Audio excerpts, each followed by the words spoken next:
Brought to you by Agilus Diagnostics. Health test की बात आती है तो मैं भरोसा करता हूँ India largest diagnostics company Agilus diagnostics. खुद को टेस्ट करते रहो। नमस्कार दोस्तों, क्राइम तक आप देख रहे हैं। बात करते हैं दिल्ली के फर्श बाजार में जो हत्याकांड हुआ था, डबल मर्डर। यह पता चला है कि जो मरा था उसका नाम आकाश है और उनके भतीजे थे ऋषभ। दोनों की हत्या कर दी गई थी। इसका सीसीटीवी दोस्तों सामने आया था जिसमें दिख रहा था कि एक स्कूटी से एक लड़का पैर छूता है, एक शूटर उतरता है और वो धाएं धाएं गोलियां चलाता है। इस मामले में बड़ा अपडेट सामने आ रहा है। दरअसल शादरा डिस्ट्रिक्ट इस पूरे मामले को इन्वेस्टिगेट कर रहा है। दिल्ली में जो मर्डर हुआ उसने कई सवाल भी खड़े किए हैं, लेकिन ये मर्डर किसने किया? एक जुवेनाइल को पुलिस ने डिटेन कर रखा है, इससे पूछताछ की जा रही है। ये पता चला है 70,000 रुपए का लेन देन का मामला था, जिस वजह से आकाश शर्मा की हत्या कर दी गई। योगेश शर्मा उसका भाई है और ऋषभ जो कि उसका भतीजा है उसकी हत्या कर दी गई। कहने का मतलब यह है कि यह मामला अभी तक सामने आ रहा है, लेकिन शूटर अभी तक पुलिस की गिरफ्त से बाहर है। कौन है शूटर? आखिर ये सट्टेबाजी का मकड़जाल क्या है? इसके बारे में आज आपको पूरी कहानी बताता हूं। इनसाइड स्टोरी जो है इस पूरे केस की। यह पता चला है कि इस केस में कुछ लोगों को पुलिस ने डिटेन कर रखा है, उनसे पूछताछ लगातार की जा रही है। ये लोग कौन है? इनकी मदर है शशि, यानी आकाश, और जो योगेश है उनकी मदर का नाम है शशि। उन्होंने एक बयान दिया था, कहा था मुझे कई दिनों से धमकियां मिल रही थी। ये आरोप उन्होंने लगाया था। मैं उनका स्टेटमेंट ही पढ़ देता हूं। उन्हें पिछले कई दिनों से धमकियां मिल रही थी। उन्होंने कहा एक दिन पहले मैं मिठाई का पैकेट लेकर हमारे घर आया था। उसकी बात हो रही है जुवेनाइल की, जो इस हत्या में शामिल था। चूंकि उसके परिवार की हमसे दुश्मनी है, इसलिए हमने उससे दूरी बना रखी है। उस परिवार की वजह से मैंने अपने पति को खो दिया। अब बेटे और पोते की भी हत्या कर दी गई। क्या डिस्प्यूट है? यह पता चला है जो जुवेनाइल है वो पंटर है, और यह भी पता चला है कि इलाके का एक बीजेपी का नेता है, जो बड़ा नेता है, उसका एक भाई है जो सट्टेबाज है। इस पूरे केस में उसका रोल भी सामने आ रहा है।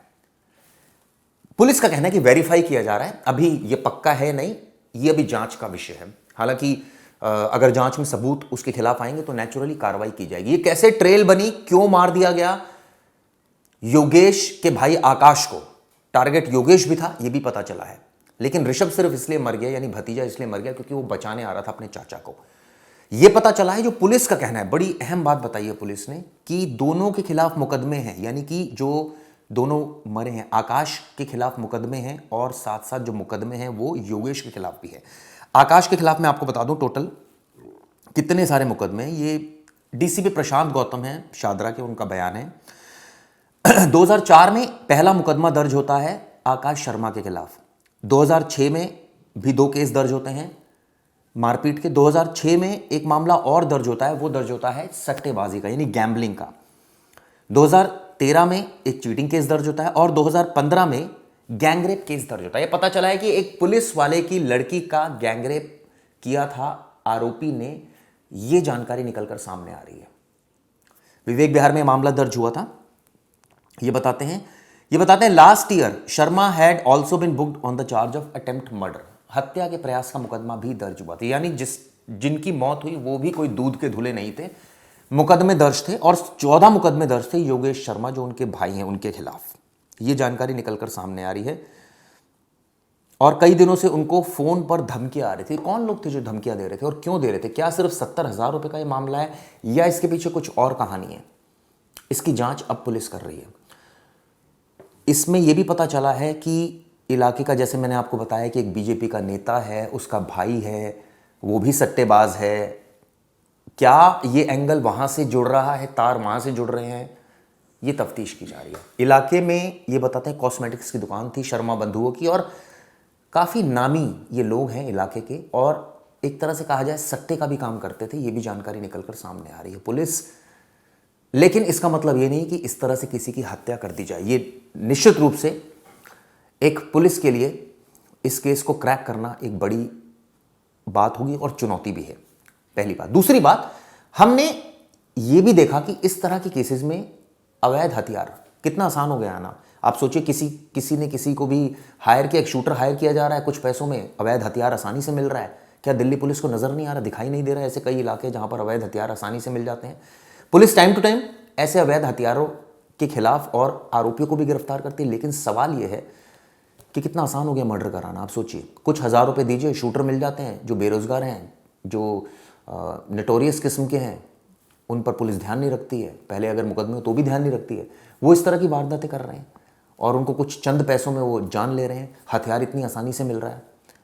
सबको पता है मध्य प्रदेश, बिहार ऐसा गढ़ है जहाँ से हथियार आते हैं दिल्ली में, लेकिन उसके बावजूद पुलिस नकेल नहीं कस पा रही इसको लेकर। और यही वजह है कि आसानी से शूटर्स मिल रहे हैं लोगों को और वो इस तरह की घटनाओं को अंजाम दे रहे हैं। इस केस में अब क्या रोल सामने आएगा, क्या ईमानदारी से जांच करेगी दिल्ली पुलिस? ये चैलेंज है दिल्ली पुलिस के लिए, खासकर शादरा डिस्ट्रिक्ट के लिए। क्या ईमानदारी से इस पूरे मामले की जांच की जाएगी? जो सच है वो बाहर निकाला जाएगा? पूरे केसेस को एनालाइज किया जा रहा है कि आखिर क्या 70,000 रुपए में लेन देन का मामला था। ये बताते हैं जो स्कूटी पर बैठा था पहले उसने पैर छुए, वही है मेन जो साजिश करता है। उसने पैर छुए और उसके बाद शूटर उतरा और ठीक वैसे ही मर्डर कर दिया। कई दिनों से वो घूम रहे थे मर्डर करने के लिए। परिवार कह रहा है उनको धमकियां आ रही थी। कहने का मतलब यह है कि इस पूरी घटना के पीछे बहुत बड़ी साजिश है जो पुलिस क्या खोल पाएगी, ईमानदारी से इस पूरे मामले की जांच करेगी, जो दोषी है उनको सजा मिलेगी। कई सारे मोबाइल रिकॉर्ड्स पुलिस ट्रैक कर रही है, कई सारे क्रिमिनल से पूछताछ कर रही है और कई सारे नेताओं से भी पुलिस पूछताछ कर रही है कि क्या वाकई इसमें बीजेपी के जो नेता है उनके भाई का रोल है या नहीं है। ये सबसे बड़ी बात इस पूरे मामले में है। देखना होगा दोस्तों इसमें पुलिस ईमानदारी से करती है जांच या नहीं करती, क्योंकि कई सारे यूनिट्स इसमें लगी हुई है। यहाँ तक कि क्राइम ब्रांच के कुछ अधिकारी भी लगे हुए हैं इस पूरे मामले की जांच पड़ताल में। ये जिस तरह से मर्डर हुआ था उसका सीसीटीवी सामने आया था, उससे सवाल खड़े हुए थे। हालांकि क्योंकि पहली घटना नहीं है जब अवैध हथियार दिल्ली में इस तरह से इजीली अवेलेबल हो। इससे पहले भी हम देख चुके हैं, कई बार इस तरह की घटनाएं सामने आ चुकी है। क्यों दिल्ली पुलिस इसको रोक नहीं पा रही है? क्या पुलिस कम है? क्या उनकी नेटवर्किंग कम है? इंटेलिजेंस कम है? ये ऐसे तमाम सवाल है जो हर बार उठते हैं और हर बार यही घटना होती है। खैर, ये वीडियो आपको कैसी लगी दोस्तों जरूर बताइएगा। धन्यवाद।